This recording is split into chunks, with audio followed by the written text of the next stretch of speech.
Good morning students. आज आप लोगों को पढ़ना है Hindi grammar. Hindi grammar chapter two में आज आप लोगों को पढ़ाएंगे वर्ण। वर्ण क्या है?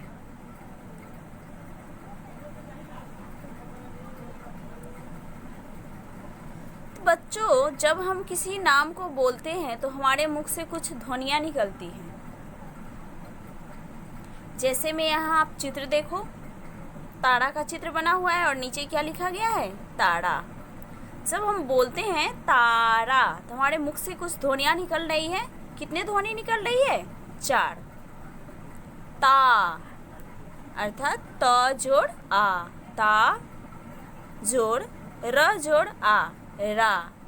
क्या हुआ? तारा। इन चारों ध्वनियों को मिलाकर एक शब्द तैयार किया गया है। और ये चारों जो है 4 ध्वनियाँ, इसको हम क्या कहेंगे? वर्ण कहेंगे। इसे अक्षर भी कहते हैं, वर्ण या अक्षर। तो इन चारों ध्वनियों को मिलाकर एक शब्द तैयार किया गया है और इस ध्वनि को ही हम वर्ण कहते हैं। ये ध्वनि क्या है? भाषा की सबसे छोटी इकाई है।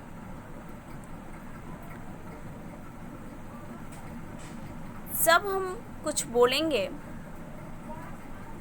छोटी छोटी इकाइयों को जोड़कर एक शब्द तैयार करते हैं और फिर हम अपने बोलचाल की भाषा में उसे बोलने लगते हैं या लिखने भी लगते हैं।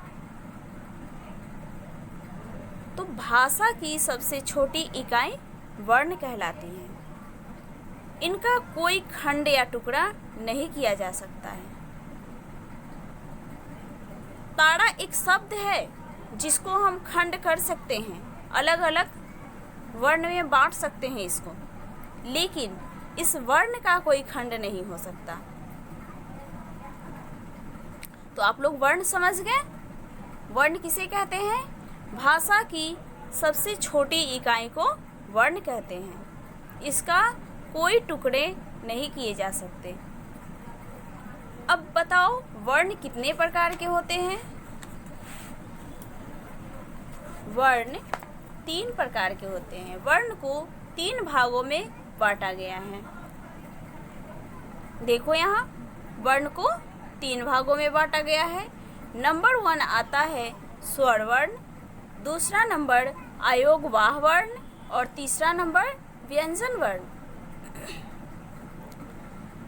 सबसे पहले हम स्वर वर्ण को लिखते हैं।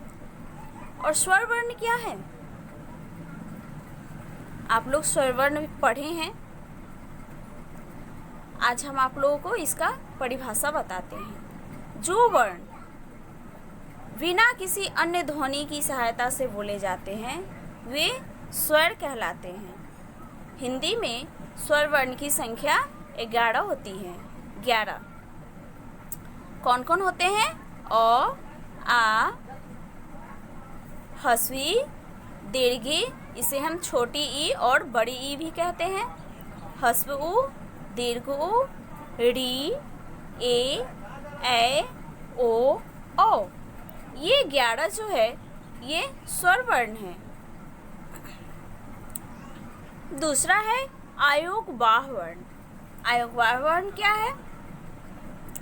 अब स्वर वर्ण के आगे जो आता है अंग, अ पर अनुस्वार की मात्रा, फिर आता है अ पर चंद्र बिंदु की मात्रा और ये विसर्ग, अविसर्ग। ये तीनों जो बच जाता है ये होते हैं आयोगवाह, जो व्यंजन वर्ण के पहले आते हैं और स्वर वर्ण के बाद में आते हैं। तो अंग, और इसे भी अंग ही बोलेंगे, तथा अ को आयोगवाह वर्ण कहते हैं। आप लोगों को बताया भी है कि ये तीनों का स्थान कहाँ है? स्वर वर्ण के बाद और व्यंजन वर्ण के पहले होता है। देखो यहाँ अनुस्वार जो पड़ता है, अ अनुस्वार, अनुस्वार इसका उच्चारण हम लोग नाक से करते हैं। अंग कैसे करते हैं? चंद बिंदु की मात्रा वाले जो होते हैं ये होते हैं अनुनासिक। ये वर्ण क्या कहलाते हैं? अनुनासिक कहलाते हैं। इसका उच्चारण नाक और मुंह दोनों से होता है। जैसे हम लिखते हैं आँख, ये 5, बुढ़िया, गुड़िया, इस तरह से बहुत लिखते हैं, चिड़िया।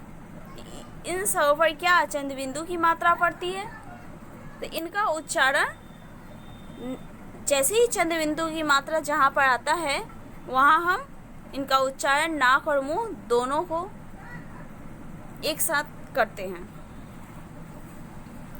अब आता है विसर्ग। विसर्ग जैसे लिखते हैं नमः, पुनः, तो वहाँ विसर्ग की मात्रा लिखते हैं। अह जो लिखते हैं ए ओ लिख करके जो लास्ट में अह लिखते हैं वह विसर्ग की मात्रा होते हैं। जैसे ये है अह, ये क्या है? विसर्ग है।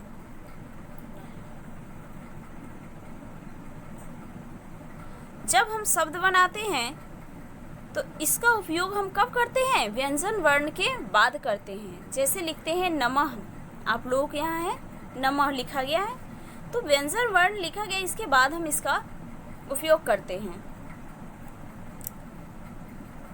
फिर लिखते हैं पुनः, पुनः, पुन लिख के और इसके बाद न के बाद इस मात्रा का उपयोग करते हैं और इसका उच्चारण हम ह की तरह करते हैं। जैसे बोलते हैं पुनः, तो लास्ट में हमें क्या आता है? ह। तो इसका उच्चारण ह की तरह होता है।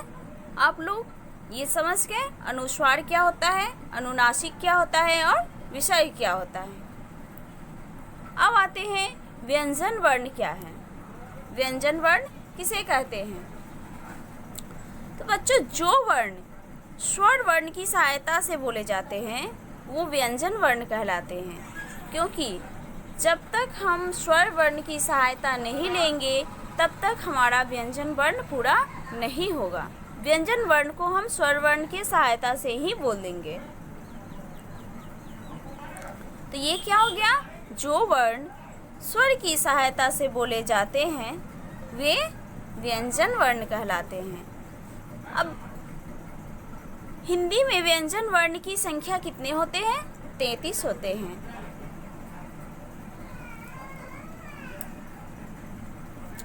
ओके।